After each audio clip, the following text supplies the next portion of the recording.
Muy buenas, bienvenidos a mi canal, yo soy Rocío y vamos con el capítulo 8, que son factores cognitivos y personalidad. Perdonadme ante todo porque no he estado subiéndolo todos los días, pero como estamos una semana antes de examen, no estoy repasando de esta forma, sino que estoy estudiando a tope, ¿vale? Pero bueno, hoy voy a hacerlo del capítulo 8, factores cognitivos y personalidad. Nos dice... las teorías sociocognitivas de la personalidad destacan la importancia de la cognición en el funcionamiento humano, es decir, en los procesos motivacionales, emocionales y en la conducta desarrollada. Proponen que los determinantes más importantes de nuestra conducta son los mediadores cognitivos o pensamientos y creencias que tenemos acerca de nuestro entorno y nuestra conducta. Y destacan las expectativas, los procesos de atribución y las reacciones ante la pérdida de control. El control percibido se define como una cognición o juicio de que uno tiene la capacidad, recursos u oportunidades para llevar a cabo una acción que incremente la probabilidad de obtener resultados positivos o evitar los negativos. Esto ha sido muy preguntado, como veis aquí. Por ejemplo, pues voy a un examen y voy seguro de haber estudiado mucho y que voy a aprobar, pues son creencias subjetivas. Necesidad de control, ¿no? Aquí la necesidad de control nos viene la percepción de control sobre los esfuerzos, donde está el control, expectativa de la autoeficacia, con qué recursos contamos, o la expectativa de resultado, la percepción. Las expectativas, variables previas a la conducta. Y nos habla del locus de control, que es la creencia que tiene una persona de que su respuesta influirá o no en la consecución de un refuerzo. Por ejemplo, yo hoy tengo una clase a las 6 de pilates en suspensión y voy pensando, aunque no me la haya preparado, de que voy a hacerla súper bien porque estoy en examen y no me la he preparado, entonces voy a hacerla súper bien porque voy a, se me van a ocurrir ejercicios antiguos que he hecho y voy a tener una buena práctica esta tarde. Entonces, tenemos dos extremos, el externalismo y el internalismo. El externalismo es la creencia del sujeto en el que la obtención del refuerzo está más allá de su control, dependiendo de la suerte, el contexto o la intervención de las personas. Por ejemplo, el profesor me ha suspendido. O el internalismo, la creencia del sujeto de que los refuerzos dependen de las conductas que realiza, tenía que haber estudiado más, he estudiado poco. Ojo, en extremo puede ser perjudicial, todo es culpa mía, por lo que no. Destaca en la escala del control interno-externo. Y destaca la escala multidimensional del locus de control para la salud, que tiene 3 subescalas. La internalidad o grado en que las personas creen que su salud depende de las acciones que realizan, como llevar una dieta saludable, hacer ejercicio físico. La creencia en que la salud está determinada por otras personas relevantes que rodean al individuo, como la familia, amigos, profesionales de la salud. Y la creencia en que la salud o la enfermedad están determinadas por la suerte o el destino. Podemos tener un poco de una esquemita, ¿no? Interno, imagen positiva de sí mismo, conoce sus fortalezas y debilidades o controla su vida, y el externo, pues una imagen vaga de sí mismo, deja su destino a la suerte o al azar y acusa a otros del control de su vida. Bueno, hay que destacar que en el estudio de Gale, Betty y Derry se comparó la percepción del control medida a los 10 años con resultados de salud antes formada, como fue sobrepeso, obesidad, malestar psicológica, salud o hipertensión, y conducta de salud como el tabaquismo, actividad física, a los 30 años, controlando factores como el sexo, el nivel de inteligencia, el nivel educativo, los ingresos y el estatus socioeconómico. ¿Vale? Por lo tanto, aquellos que creen que tienen poco control presentan hábitos de salud más pobres, contraen más enfermedades y llevan a cabo menos acciones de prevención o recuperación. La autoeficacia percibida. Nos dice que la autoeficacia se entiende como el juicio que la persona hace en relación con su capacidad para afrontar situaciones específicas. Es como el juicio de que la persona hace en relación con su capacidad para afrontar situaciones específicas. Sentimos, pensamos y nos comportamos de forma diferente. Influye en patrones de pensamiento, motivación, rendimiento o activación emocional. Naturaleza prospectiva y operativa. Prospectiva.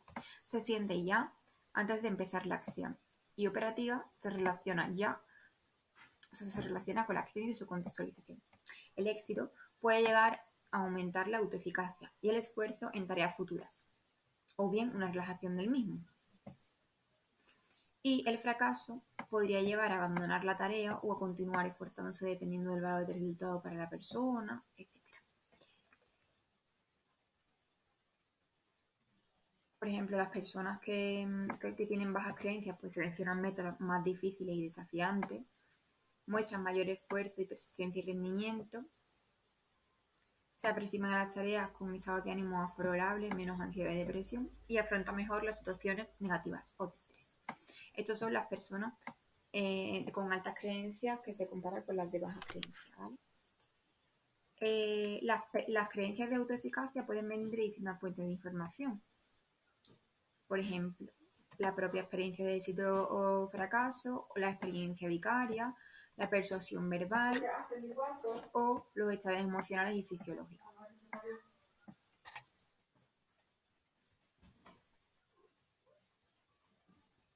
Aquí hay un estudio que poco más. Evidencia conjunta. Uno tiene cierto control sobre las cosas que le suceden desde el momento en el que cree que una conducta producirá un determinado resultado, se siente capaz de superar los problemas, realizar con éxito las actividades que tiene entre manos y piensa que el resultado que obtiene son consecuencia de las conductas que realiza. En el estudio de OGA y colaboradores con pacientes diabéticos se analiza precisamente la posible interacción entre el nivel de autoeficacia, el locus de control interno y las expectativas de resultado en relación con la hemoglobina glucósica. Pues aquí dice todo lo que pasó, ¿no?, en este experimento. Habría al menos 3 aspectos que pueden hacer más deseable que uno no tenga control, como cuando tenemos control nos sentimos más responsables, lo que puede llevar a incrementar la preocupación por lo que otros piensen, a sentirse presionados y de ahí a experimentar más relaciones de ansiedad. O cuando tenemos control sobre algo, aumenta la posibilidad de predecir cuándo ocurrirá. Y ahora aquí tenemos el control secundario, que supone que cuando uno reconoce que no puede controlar acontecimientos importantes en su vida, por ejemplo, una enfermedad, en lugar de caer en indefensión, la persona puede retener un cierto sentido de control aceptando la situación, pero confiando en el destino, Dios o simplemente interpretando de forma positiva los acontecimientos. Y otra forma es pues, focalizarse en aquellas cosas que uno sí puede hacer en relación con ese tema, ¿no? En el estudio prospectivo de Rancher y colaboradores, pues vamos a decir como el final, ¿no? Una persona cree que dejar de fumar depende de ella y de las conductas que realiza. Y además sabe que si deja de fumar mejorará su salud, cierta fatiga, tos crónica o riesgo de medio o largo plazo. Pero sin embargo puede no sentirse capaz de poner en marcha las conductas necesarias para dejar de fumar. La atribución, procesos posteriores de la conducta. El proceso de atribución se refiere a las causas que las personas utilizan para explicar sus conductas. Las consecuencias, pues recogerían los efectos emocionales, como reacciones afectivas de satisfacción, orgullo, culpa. Cognitivos, pues sería cambios en expectativas, planes de acción. Motivacionales, pues sería aumento o disminución del esfuerzo, que afectará la forma en que la persona se enfrentará en el futuro a situaciones similares. Los modelos teóricos sociales, Heider, Kelly y Jones y Davis. Heider, pues dijo que había unas fuerzas personales y unas fuerzas ambientales. Y aquí tenemos unos factores personales, que sería la habilidad de fuerza y fatiga, y unos factores situacionales, que es viento o corrientes, ¿no? Las causas causales, puede atravesar un lago con una barca en remos de día o de viento, da estos dos factores, personales o situacionales. Los resultados finales alcanzar la orilla, ¿no? Tanto el viento como la habilidad pueden ser percibidos como suficientes para producir el resultado deseado. Hemos dicho que las fuerzas personales pues son la motivación, la capacidad, ¿no?, la intención, el esfuerzo, la habilidad física, psicológica, y las ambientales pues la dificultad de la tarea, la fuerza estable, la suerte, una fuerza inestable, la estabilidad, etc.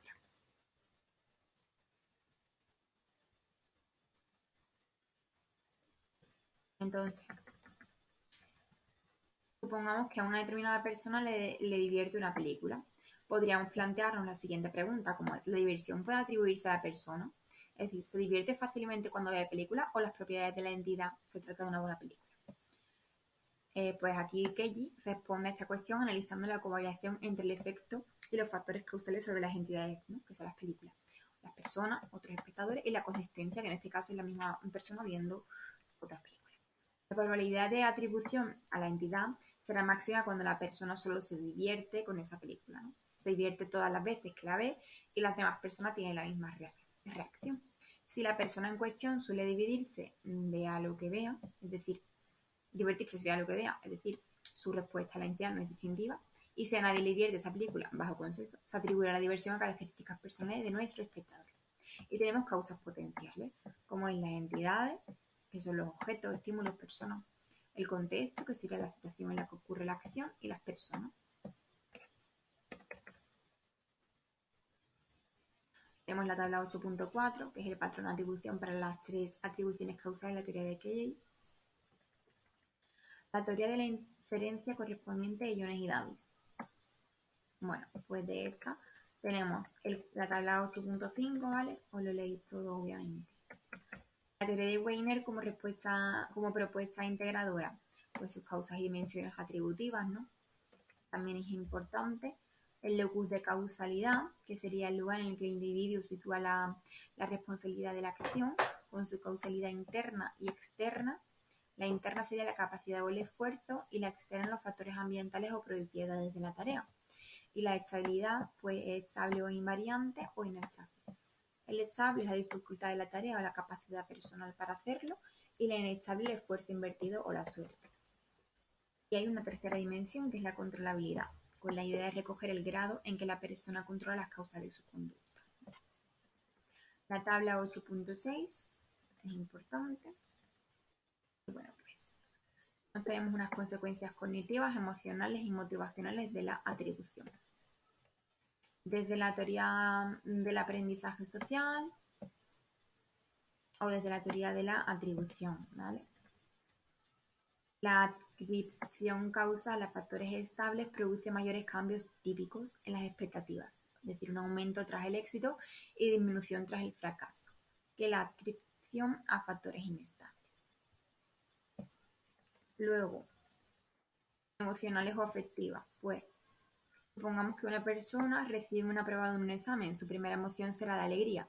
Si después de analizar la causa se debe a que copió o que era un examen muy fácil, su reacción emocional será distinta, así el aprobado sea debido a todas las horas de estudio dedicadas.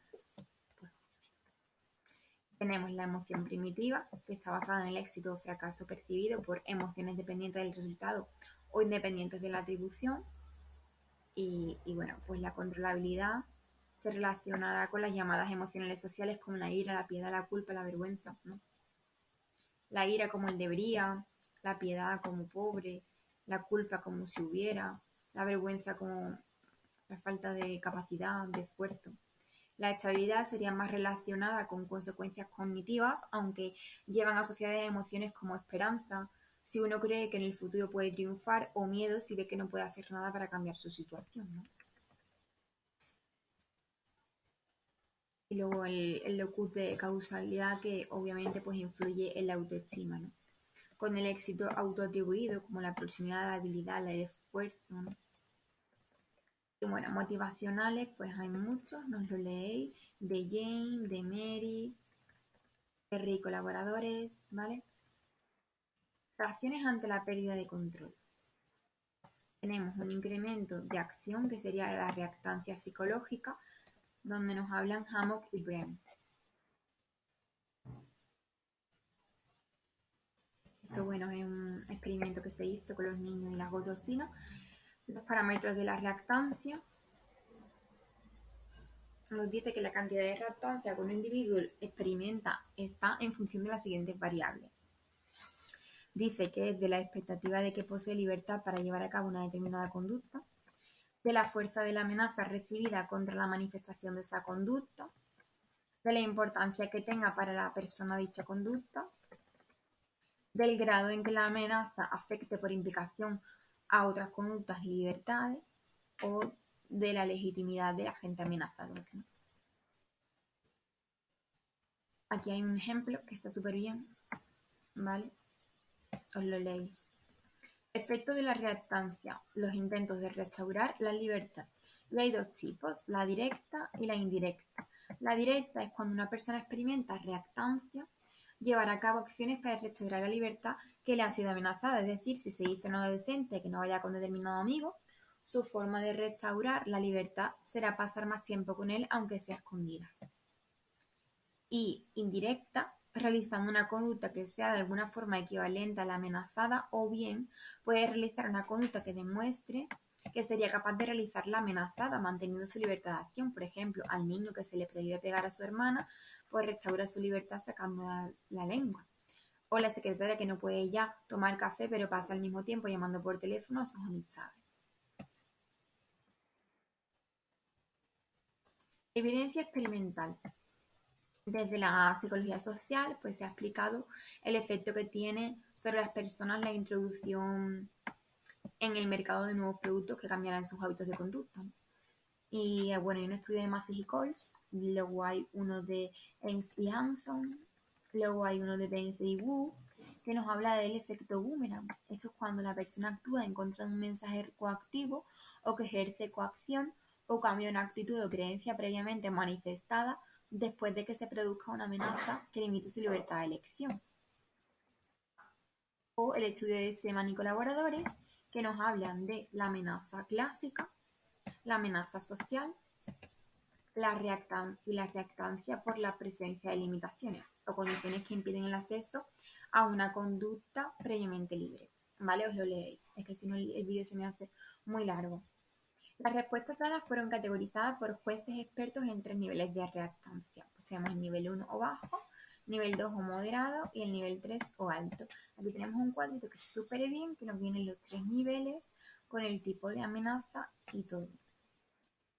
Desde la psicología de la personalidad, pues han seguido 2 estrategias fundamentales, como una es analizar el nivel de reactancia experimentado por personas caracterizadas por algún rasgo o variable de personalidad. Bueno, aquí tenemos pues todo esto. El estudio de Pérez García y Sánchez, o considerar la tendencia a experimentar reactancia como una variable de diferenciación individual en sí misma, ¿no? Y nos habla de la conceptualización inicial de Brehm, ¿no? Nos dice que aunque hablemos de la reactancia como un rasgo, como una variable de diferenciación individual, pues las conductas de restauración asociadas dependerán de la activación situacional. Debe estar presente o percibirse una amenaza para que se inicie la respuesta reactante. Se han elaborado escalas, como la escala de reactancia psicológica de Hong y Page, donde, bueno, pues utilidad práctica de conocer el nivel de reactancia.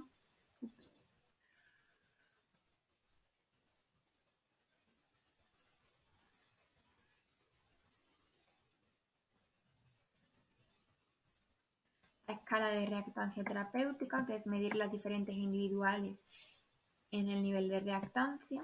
En el estudio de Shelley Dillon, pues hablan otras cositas y nos dicen que nos hacen esta pregunta, ¿no? Sin más. El decremento de acción es la indefensión aprendida, de Oliver y Seligman. Nos hablan de déficit motivacional, déficit cognitivo y déficit afectivo. El motivacional al final es la falta de motivación para iniciar otras respuestas que sí se podían controlar, ¿no?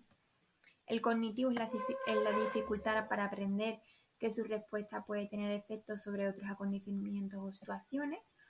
Y el déficit afectivo son las experiencias repetidas con acontecimientos incontrolables que llevaban a un estado emocional caracterizado por el incremento de la ansiedad y el miedo que puede terminar en depresión, ¿no? Encontraron unos problemas. Reformulación considerando las atribuciones causales.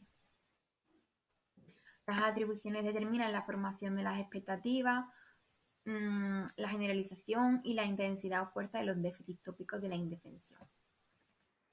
Y aquí tenemos pues nuestra tabla, ¿no? De internalidad, externalidad, estabilidad, inestabilidad, especificidad, globalidad, ¿vale? Y aquí sus atribuciones en factores internos, en el estable, inestable y en el global específico. La depresión en la primera fase son factores internos estables y globales y luego da a una indefensión personal y a mayor generalización en todo. Evidencia experimental. Bueno, estos son estudios que se han intentado poner a prueba tal, hasta que nos dicen que el estilo atribuido al sujeto es como un predictor del grado de indefensión general. Se habla de estilo explicativo negativo como la tendencia relativamente estable a explicar los sucesos negativos mediante causas internas estables y globales. Se habla de estilo explicativo positivo como la tendencia a explicar esos mismos resultados negativos recurriendo a causas externas inestables y específicas. Y tenemos la teoría de la esperanza, ¿no? Que trata de probar la hipótesis diátesis-estrés, que recoge la interacción antes mencionada entre el estilo atributivo y la ocurrencia de situaciones negativas a estrés, ¿no? Que predicen el inicio y el desarrollo de la sintomatología depresiva. Luego otro estudio de San Juan y Magallanes, os lo leéis, y la integración, que es el modelo bifásico, reactancia e indefensión. Bueno, la reactancia es donde el individuo espera tener la posibilidad de elegir entre varias opciones y se encuentra que su libertad sea amenazada o incluso eliminada. La indefensión se expone al individuo a una situación incontrolable, amenazándose su conducta en una posterior situación donde se restablece la capacidad de control. Se comporta de forma pasiva el individuo. Bueno, Wortmann y Weren proponen una integración de reactancia y la indefensión en términos de un proceso bifásico.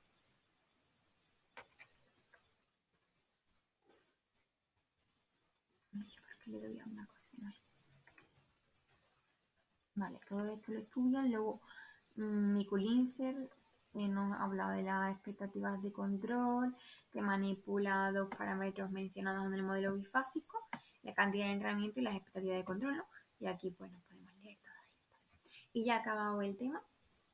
Espero que os haya servido un poquito para, bueno, tenerle un poco de repaso, tipo esquema o algo así. Y pues nada, nos vemos en el siguiente. Un saludo.